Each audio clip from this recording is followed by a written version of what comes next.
Eyewash, যে তথ্য প্রমাণ লোপাট যারা করবে তাদের শাস্তি কি হবে। এখনই মনে পড়লো তার বিলের কথা, গুজরাট চলে গেছে, উত্তরপ্রদেশ চলে গেছে, আগে পশ্চিমবঙ্গ নিয়ে কথা বলো ভাই। আরজি করের পরে 21টা মতন রেপ খবর আমরা পেয়েছি বাংলায়। এটাকে মানুষকে একটা মানে তার মাথাটাকে ঘুরিয়ে দেওয়ার একটা অজুহাত। এই বিল একদম একটা মানুষের কাছে আইওয়াস। যে বিলটার কথা উনি বলেছেন, তিনি কি কি সংশোধন করেছেন সেটাও বলেছেন, যা আগে ছিল তাই একই আছে। কিন্তু একবারও দেখলাম না যেটা এই সরকার যে তথ্য প্রমাণ লোপাট যারা করবে তাদের শাস্তি কি হবে। আগে আসামিটাকে ধরুক, তারপর তো বিল। আসামিটাকেই ধরতে দিচ্ছে না এরা। একদিকে আসামিকে মানে প্রমাণ লোপাট করার চেষ্টা করছে, আসামিকে লোকাবার চেষ্টা করছে, আটকাবার চেষ্টা করছে, আর অন্যদিকে বিল নিয়ে আসছে। এখনই মনে পড়লো তার বিলের কথা। এতদিন ধরে একের পর এক ঘটনা ঘটছে, তাহলে এতগুলো ঘটনার কি হবে? আজকে হঠাৎ আরজি কর নিয়ে যখন দেশ তোলপাড়, তখন কি এমন নতুন বিল তুমি নিয়ে এসছো? বিলের মধ্যে কি আছে নতুন?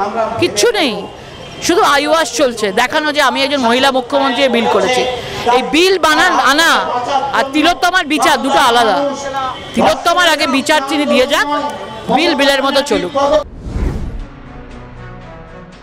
আমিও পশ্চিমবঙ্গের, উনিও পশ্চিমবঙ্গের, সাধারণ মানুষ পশ্চিমবঙ্গ নিয়ে লড়াই করছে। বিলটা বলার সময় দেখছি গুজরাট চলে গেছে, উত্তরপ্রদেশ চলে গেছে, আগে পশ্চিমবঙ্গ নিয়ে কথা বলো ভাই। ওরা তো ওনার মুখ্যমন্ত্রী যখন করবে তারা তাদের লোক দেখে নেবে। আমরা বাংলা থেকে বলছি যে যেখানে বাংলার মেয়ে উনিও আছেন, বাংলার মেয়ে আমরাও আছি। আগে পশ্চিমবঙ্গ থেকে শুরু করো, নিজের জায়গা থেকে শুরু করো। নিজের জায়গার বিচার কেন হয়নি একটারও, সেটা দিয়ে করুক, বাকিটা আমরা পরে দেখবো। আগে পশ্চিমবঙ্গ নিয়ে, বাংলা নিয়ে কথা বলুন।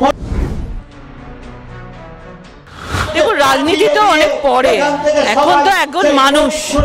আমি পশ্চিমবঙ্গের জনতা, একজন নাগরিক, বাংলায় থাকি এবং মহিলা, মা, কারুর মেয়ে। এবং আজকে যেভাবে একের পর এক ঘটনা নাড়িয়ে দিচ্ছে পশ্চিমবঙ্গে, আর এই দেখুন না, কিছুদিন আগে এখানে নাগরিকের একটা মিছিল ছিল, সেখানে একজন মদ্যপ অবস্থায় এসে উজ্জুতি করে গেছে, মানে আটকানো যাচ্ছে না। আরজি করের পরে 21টা মতন রেপ খবর আমরা পেয়েছি বাংলায়। বাকি তো ছেড়ে দিন, যেগুলো আপনাদের মাধ্যমে পাই, একটাও বিচার হয়নি। তো একটা সাধারণ মেয়ের যদি কোনো বিচার না হয়, তাহলে আমরা কি আছি?